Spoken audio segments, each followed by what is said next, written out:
আমরা দেখাই যা ঘটছে, আর ব্যাখ্যা করি কেন ঘটছে। সংবাদে বাস্তবতা, বিশ্লেষণে গভীরতা। মাসান টিভি, সাংবাদিকতার নতুন দিগন্ত সূচনায় মাসান টিভি, একটি স্বাধীন ও নিরপেক্ষ গণমাধ্যম। কুড়িগ্রামের চিলমারিতে বিক্ষোভ শেষে বালু ব্যবসায়ীদের টোলঘর গুড়িয়ে দিল আন্দোলনকারীরা। হুমায়ুন কবির সূর্যের পাঠানো ভিডিওচিত্রে বিস্তারিত রিপোর্ট।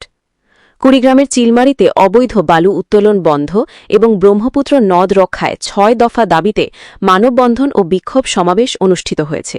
পরে বিক্ষুব্ধ জনগণ ফকিরের হাট এলাকায় অবৈধ বালু ব্যবসায়ীদের কয়েকটি টোলঘর গুড়িয়ে দেয়। শনিবার দুপুরে সচেতন তরুণ সমাজ ও এলাকাবাসীর ব্যানারে চিলমারি উপজেলার রানীগঞ্জ ইউনিয়নের ফকিরের হাট বাজার এলাকায় এই মানববন্ধন আয়োজন করা হয়। মানববন্ধনে বক্তব্য রাখেন বেগম রোকেয়া বিশ্ববিদ্যালয়ের অধ্যাপক ও রিভারাইন পিপলের প্রতিষ্ঠাতা ড তুহিন ওয়াদুদ, অনুষ্ঠানের সভাপতি প্রভাষক নিহারিকা শারমিন, ফকিরের হাট উচ্চ বিদ্যালয়ের প্রধান শিক্ষক রুহুল আমিন, চিলমারি উপজেলার আহ্বায়ক কমিটির সদস্য খন্দকার বদরুল ইসলাম রাঞ্জু, সহকারী অধ্যাপক আখতারা লিপি, শিক্ষার্থী মোহাম্মদ শাহজালাল, আশিক ইকবাল ইশাত, রফিকুল ইসলাম রতন ও ভুক্তভোগীগণ। এ সময় বক্তারা বলেন, এখানকার বালু ও নদীরক্ষা ব্লক চুরির মাধ্যমে ব্রহ্মপুত্র তীরকে হুমকির মুখে ফেলা হয়েছে। আমরা সরকারকে রাজস্ব দেব, কিন্তু একটা কণা বালুর সাথে কোনো কম্প্রোমাইজ করতে দেব না। এছাড়াও তারা বলেন, ফকিরের হাটতু কাজকোল এলাকায় বিভিন্ন পয়েন্টে অসাধু প্রশাসনের কর্মকর্তা ও রাজনৈতিক মদদে অবৈধভাবে বালু উত্তোলন করায় হুমকির মুখে রানীগঞ্জবাসী। এই বিষয়ে বিভিন্ন মহলে মৌখিক লিখিত অভিযোগ দিয়ে কাজ না হওয়ায় মানববন্ধন বিক্ষোভ সমাবেশের আয়োজন করে এলাকাবাসী।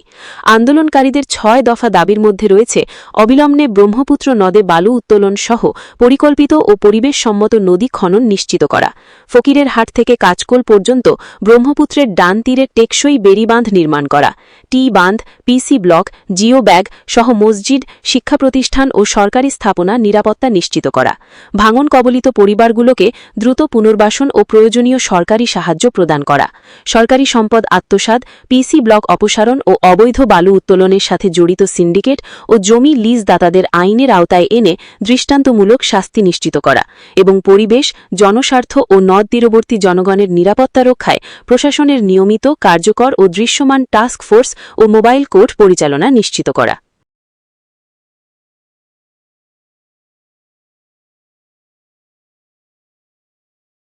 আমরা এখানকার বালু উত্তোলন বন্ধ করব, কিন্তু এটাই শেষ নয়। আপনারা যারা কাজ করছেন, ধরেন বালু উত্তোলনটা বন্ধ, কিন্তু ভাঙন তো তাতে বন্ধ হবে না। তাহলে আমাদের কিন্তু ডান তীর সুরক্ষার কাজ করতে হবে। এখানকার বালু রাজস্বতে যাবে, আমার এলাকার উন্নয়ন হবে। একটা বালুর কণার সাথে কোনো রকম কোনো কম্প্রোমাইজ হবে না। আমাদের আজ যতদিন আমরা এটাকে বাস্তবায়ন করতে পারিনি, আমরা সবাই এক থাকবো তো। যতদিন দাবি আদায় করতে পারিনি ততদিন আমরা এক থাকবো তো। ৫ নম্বর দাবি, সরকারি সম্পদ আত্মসাৎ, পিসিমূলক অপসারণ এবং অবৈধ বালু উত্তোলনের সঙ্গে জড়িত সিন্ডিকেটকে অতি তাড়াতাড়ি আইনের আওতায় আনতে হবে। আমরা দেখাই যা ঘটছে, আর ব্যাখ্যা করি কেন ঘটছে। সংবাদে বাস্তবতা, বিশ্লেষণে গভীরতা। মাসান টিভি, সাংবাদিকতার নতুন দিগন্ত সূচনায় মাসান টিভি, একটি স্বাধীন ও নিরপেক্ষ গণমাধ্যম।